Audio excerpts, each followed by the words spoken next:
Thank you for staying with us. Now, as global oil markets become increasingly volatile, a compelling case is being made for Nigeria to return to its agricultural roots to secure its economic future. For decades, the nation has been dangerously dependent on oil, which accounts for over 90% of its export earnings. But with vast tracts of uncultivated, arable land and a growing population, experts argue that agriculture holds the key to true diversification. Proponents point to agriculture's potential to create millions of jobs, slash the country's multi-billion-dollar food import bill, and generate new export revenue. The call is for massive investment in modern farming techniques, rural infrastructure, and making the sector attractive to the youth through technology and mechanization. The message is clear. To survive and prosper in a post-oil world, Nigeria must once again cultivate the land that once made it a self-sufficient agricultural powerhouse. Now, as the push for Nigeria to diversify its economy away from oil gains momentum, a critical question remains: how much of a pathway can agriculture truly create towards a sustainable future? Joining us now for some expert analysis is Dr. Moji Davids, a practicing farmer. Dr. Davids, thank you for joining us. Good afternoon. Thank you so much for having me. I appreciate it. Now, it's interesting. I like it when women, talk about agriculture, going to the farm and all of that. And for a long time now, even during former President Buhari's tenure, we were talking about growing what we eat and eating what we grow, diversifying the economy. How serious do you think we are about this drive? Well, thank you so much for the seriousness you brought into it is the thing that made me laugh. How serious really are we as a nation, as a people? Like I always say everywhere, the problem of Nigeria is not whether we have lands. You just mentioned about the massive arable lands that we have, but the problem is about putting our lands to effective use. You go to countries that are even smaller in size and population, and you see the massive things they're doing about agriculture. How serious are we as a nation? So we need to drive this into the minds of our younger ones, Let agriculture no longer be seen as a business for the dirty, for the poor, or let it not be regarded as when you don't have anything else to do, then you go back to your village and do agriculture. Agriculture has become is more than that. So we have to instill that level of seriousness, even from our educational levels, from the primary, secondary schools. Let our younger ones begin to see the seriousness, and let's create a platform, to encourage our people, and bring them to the farm. You can't be talking to people about the farm and you're taking them somewhere else to talk about the farming. Bring them to the farm to see what agriculture means and the prospects, and the opportunities that it holds. Talking about prospects and opportunities, Doctor, where should we be in terms of seeing agriculture? You mentioned the issue of, in terms of business now, where do you think it should be in contributing to Nigeria's GDP, as it were?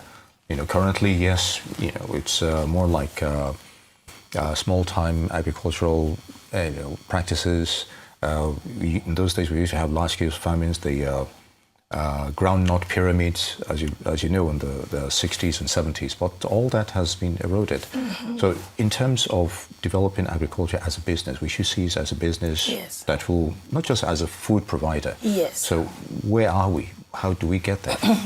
To be honest, right now, we're not really so far, to be very honest.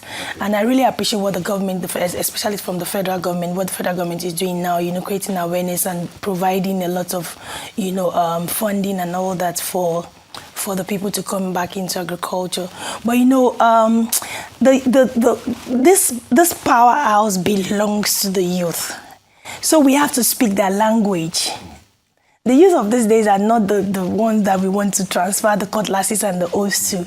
So we have to make it fun. We have to make it attractive, So beyond all just providing technology. Technology is very good. It's a driver for what we're talking about. But there is a very big need, for us to be more innovative and creative to get agriculture to where we want it to be. And that starts from the youth through the grassroots.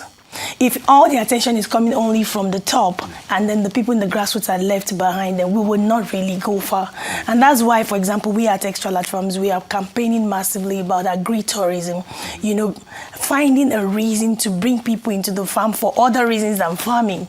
Because if it's just for farm, everybody already has a bad mindset about farming. When you mention a farmer, nobody's expecting to see anybody like you or or me. They have a picture of a dirty, backbent, poverty-stricken old man in one village. That's the picture we see on Africa Magic, you know. So we have to represent that. We have to wear a new apparel for that, especially from the grassroots. What's the population of Nigeria? More than 60% of our population are the youth and women. Let's drive it from there, you know, backed up with whatever that the federal government and the state governments are doing. But we have to do a lot from the grassroots. And unfortunately, we're still battling with subsistence agriculture when we should be talking about mechanization. But what key areas of focus do you think that Nigeria's agricultural sector needs to focus on to achieve significant growth and also contribute to the economy? Massive training. We need a lot of training, and it has to be free. Massive innovations, come up with very creative ideas that will bring people, add fun into it. People no longer want to do boring things. Look at what AI is doing everywhere. So why would anybody leave AI and want to be in the farm suffering? So we have to find a way to make it attractive and fun. That's what I'm trying to say. So we have to focus on training. We have to focus on, you know, educating the people, especially the young ones. And most importantly, bring them to the farm. Stop doing farm trainings in the classroom. You know, so we have to find a way to do that. I just returned from Abuja, where we had the Nigerian Diaspora Investment Summit, and you know, out of all the pitching sessions and everything, I was a moderator for agribusiness, and thankfully, I'm so happy that, you know, agribusiness won. You know, telling us a lot of prospects, and a young girl that is just processing into agro-processing of tomatoes, trying to solve a challenge in the issue of post-harvest losses in tomatoes from Kano, got a funding of about 250 million naira to, you know, expand our business.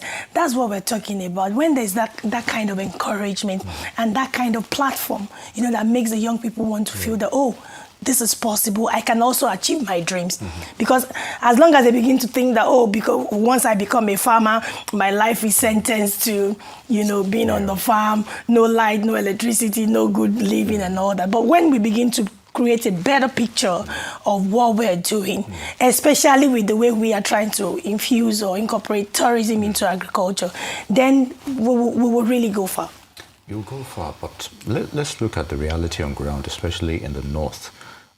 It's good to advocate youth inclusiveness when it comes to agricultural development.